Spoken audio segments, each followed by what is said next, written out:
पता जब मुझे लगा था कि वार्नर ब्रदर्स ने शायद इंडिया से सारे रिश्ते नाते तोड़ लिए हों, मतलब उन्हें कोई मतलब ही नहीं है इंडिया में, वो ज़्यादा बिजनेस में इंटरेस्ट दिखाते नहीं, फिल्मों की प्रोडक्शन तो कभी की नहीं, फिल्मों की डिस्ट्रीब्यूशन में भी खासा इंटरेस्ट नहीं है, मतलब गॉडडैम जियो हॉटस्टार के साथ डील साइन कर रखी है।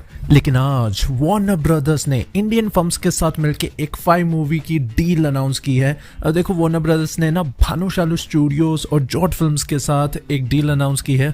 भानुशाली स्टूडियोज रिस्पॉन्सिबल है एक बंदा है करके, तुमने Z5 पे मूवी देखी है, बेसिकली ये Z5 लेवल की फिल्में बनाती है, तो मुझे इनसे ज़्यादा कोई उम्मीद तो नहीं है। और ये कोई नया कंटेंट नहीं बना रहे हैं, ठीक है, ये इन्वेस्टमेंट इसलिए नहीं कर रहे कि भाई कुछ क्रिएटिव निकालें, ये सिंपली हॉलीवुड मूवीज़ की रीमेक बना रहे हैं। तो ये करेंगे ऐसे कि वार्नर ब्रदर्स की जो तगड़ी लाइब्रेरी है जिसमें काफ़ी बढ़िया बढ़िया फिल्में आती हैं, उनके रीमेक इंडिया में। और ऐसे भी रीमेक नहीं होंगे, तुम कहीं सोच रहे हो जोकर का रीमेक हो रहा हो, ड्यून का रीमेक हो रहा हो, ना ना ना, इतनी औकात इस ऑडियंस की नहीं है, देश भर की ऑडियंस की।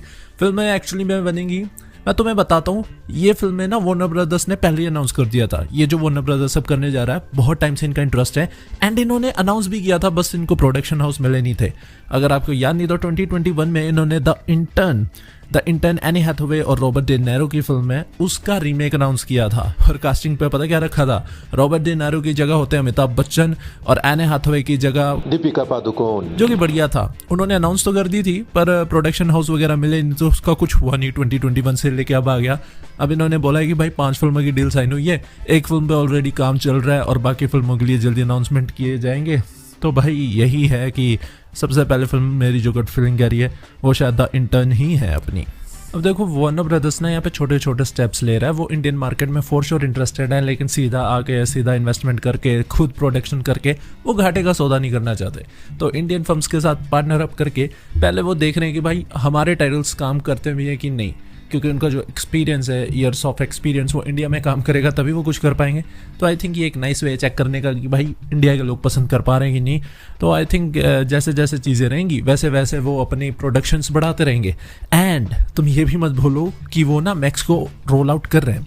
वार्नर ब्रदर्स का एम है कि मैक्स को नेटफ्लिक्स के लेवल की स्ट्रीमिंग सर्विस बनाना है एंड इस पर वो हमेशा काम करते रहते हैं। लाइक पीछे में काफ़ी सारे नए देशों में मैक्स लॉन्च हुई है एंड इंडिया भी एक बड़ा मार्केट है, यहाँ पे भी वो मैक्स लॉन्च करना चाहते हैं। पर सिर्फ इंग्लिश कंटेंट के सर पर घर नहीं चलेगा, हिंदी कंटेंट भी चाहिए। तो आई थिंक हिंदी कंटेंट के लिए ना ये एक राइट स्टेप है राइट डायरेक्शन में, पर इन सब चीज़ों को लगेगा टाइम। 5 फिल्में हैं, 5 फिल्में भी तुम 5 साल ही मान के चलो, तब तक निकलेंगी, फिर आगे इन्वेस्टमेंट्स होंगे।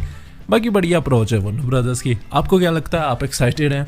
मैं तो द इंटर्न, देखो वो छोटी लेवल की जो हार्टफेल्ट फिल्में होती है ना वार्नर ब्रदर्स की, सिर्फ उन्हें उनके ही रिमेक्स मिलेंगे हमें, तुम कोई ड्यून लेवल के फिल्म में मत सोचना। बाकी मूवी सिनेमास वगैरह को लेके ना मैंने काफ़ी कुछ बढ़िया लाइनअप तैयार रखा है, जल्दी वो वीडियोस आएंगी। तब तक के लिए चलो घर लो सब्सक्राइब और मिलते हैं अगली वीडियो में।